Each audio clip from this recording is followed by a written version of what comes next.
আসসালামু আলাইকুম। কেমন আছেন সবাই? আজ আপনাদের সাথে শেয়ার করব খুবই মজার স্পেশাল ২ টি রেসিপি। তো আমার আজকে ২ টি রেসিপি হচ্ছে পোলাও ও গরুর মাংস রান্না সম্পূর্ণ বাবুর্চি স্টাইলে খুবই সহজভাবে। রান্না করে দেখাবো সাদা পোলাও বা ফ্রেশ পোলাও রেসিপি।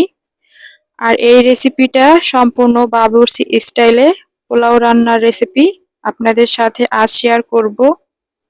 পোলাও রান্না করার জন্য এখানে আমি ২ কাপ পোলাও চাল নিয়েছি। আপনারা চাইলে কিন্তু আরো বাড়িয়ে নিতে পারেন।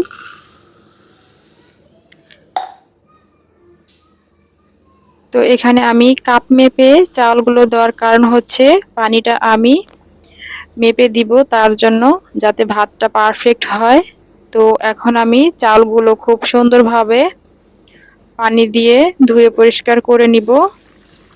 তো এখানে আমি ২ বার পানি পাল্টিয়ে চালগুলো ধুয়ে নিব।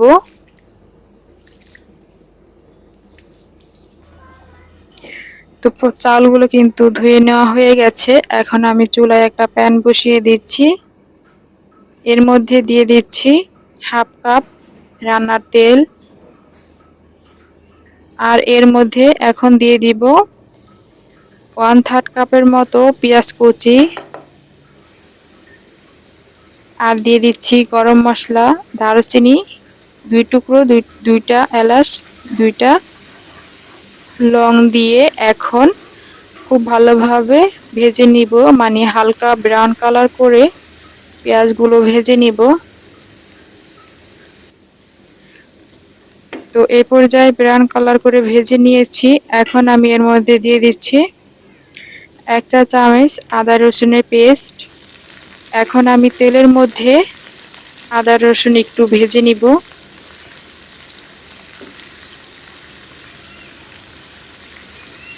তো ভাজা হয়ে গেছে।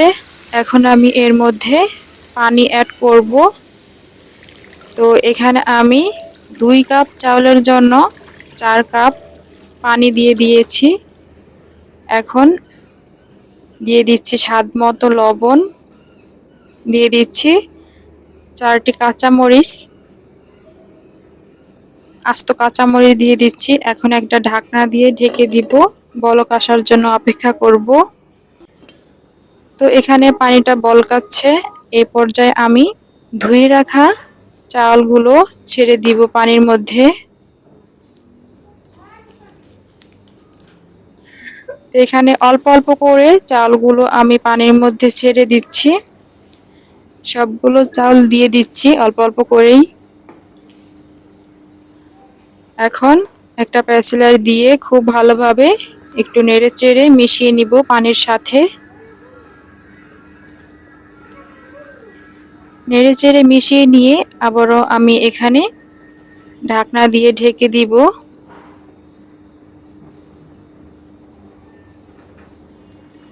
তো ঢাকনা দিয়ে ঢেকে কিছুক্ষণ রান্না করে নিব।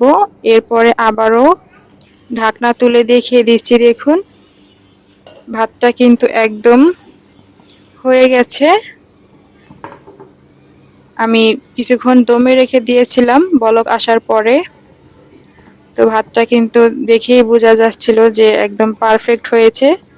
আর পানিটাও কিন্তু একদম পারফেক্ট হয়েছে। আমি ২ কাপ চাউলের জন্য ৪ কাপ পানি দিয়ে দিয়েছি। আর এতে দেখুন ভাতটা কিন্তু একটা ভাতও কিন্তু ভেঙে যায়নি, একদম পারফেক্ট ভাতগুলো হয়েছে। আর এটা কিন্তু বাবুর্চি স্টাইলেই রান্না। তো এখানে একটু পেঁয়াজের বেরেস্তা দিয়ে ডেকোরেশন করে নিচ্ছি, এতে দেখতেও ভালো লাগবে, খেতেও কিন্তু খুবই ভালো লাগবে। তো যারা পোলাও রান্না করতে গেলে পোলাও রান্নাটা পারফেক্ট হয় না, এই রেসিপিটি ফলো করতে পারেন, অবশ্যই কিন্তু পোলাও রান্না পারফেক্ট হবে। তো এবার কিন্তু সার্ভ করার পালা। তো আমি এখানে একটু দেখিয়ে দিচ্ছি আর সার্ভ করে নিচ্ছি না। তো দেখাচ্ছি, দেখুন ভাতটা কতটা পারফেক্ট হয়েছে।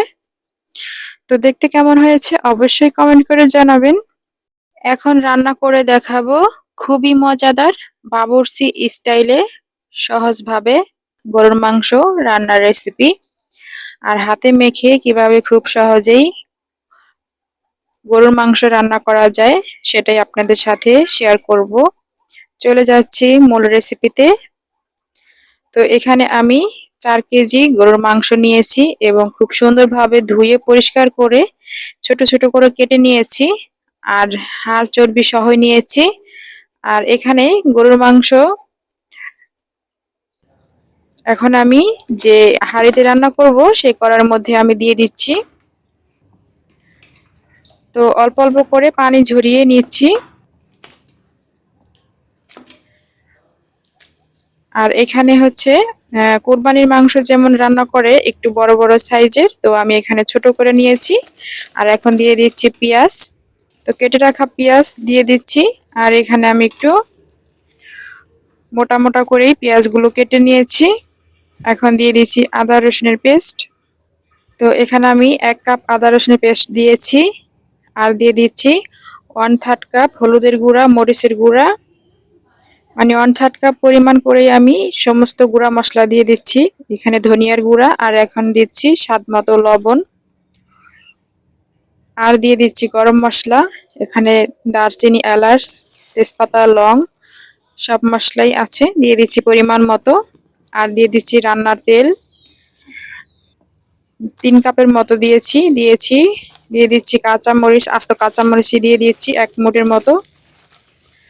এখন মশলাগুলো মাখিয়ে নিয়ে খুব ভালোভাবে মাংসগুলোর সাথে বেশ কিছুক্ষণ সময় ধরে আমি মেখে নিব। আর এখানে আমি আস্তে আস্তে করে মাখিয়ে নিচ্ছি, কারণ মাংসের মধ্যে কিন্তু হাড় আছে, হাত কেটে যেতে পারে। তো সাবধানে কিন্তু এই মাংসগুলো খুব ভালোভাবে মশলাগুলো মাখিয়ে নিতে হবে।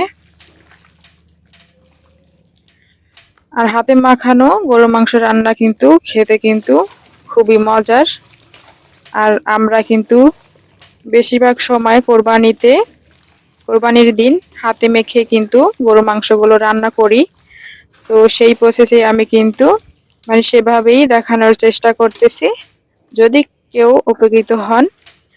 তো এখানে আমি এই যে সবকিছু মশলা, গরু মাংস এবং সবকিছু মাখিয়ে নিয়েছি। এখন একটা ঢাকনা দিয়ে চুলায় বসিয়ে দিব। আর এই তো দেখুন, বেশ কিছুক্ষণ পর আমি রান্না করে নেওয়ার পরে ঢাকনা তুলে দেখিয়ে দিচ্ছি। মাংসতে কিন্তু অনেক পানি উঠেছে। আর এখানে একটু নেড়ে চেড়ে দিচ্ছি। আর এর আগেও আমি 2 থেকে 3 বার নেড়ে চেড়ে দিয়েছিলাম যাতে নিচে না লেগে যায়। আর এই যে এভাবে কিন্তু আমি আরো বেশ কিছুক্ষণ বারবার নেড়ে চেড়ে কষিয়ে নিব। মাংসটা যত কষানো যাবে ততই কিন্তু এর টেস্টটা খুব ভালো আসবে। আর বেশ কিছুক্ষণ কষিয়ে নেওয়ার পরে এখন আমি আলু দিয়ে দিব। এই যে, তো এখানে আমি বড় বড় করে আলু কেটে এবং এগুলো দিয়ে দিচ্ছি। এখন আবারও নেড়ে চেড়ে মিশিয়ে নিব। আর গরুর মাংসতে আলু কিন্তু আমরা অনেকেই পছন্দ করি। আর এই তো নেড়ে চেড়ে আমি আবারও ঢাকনা দিয়ে বেশ কিছুক্ষণ আবার এভাবেই কষিয়ে নেব।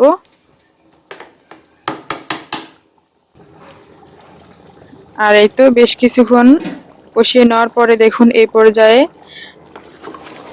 এই যে আবারও নেড়ে চেড়ে দিচ্ছি। আর গরুর মাংসটা কিন্তু খুব ভালোভাবে আমি কষিয়ে নিয়েছি। আর এখন এই পর্যায়ে আমি এর মধ্যে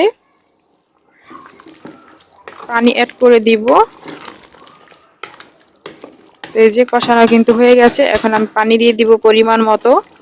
তো গরুর মাংসটা কিন্তু আমি একটু ঝোল ঝোল রান্না করব। আলু দিয়ে গরুর মাংস রান্নাটা একটু ঝোল ঝোল রান্না করলে কিন্তু বেশ খেতে ভালো লাগে।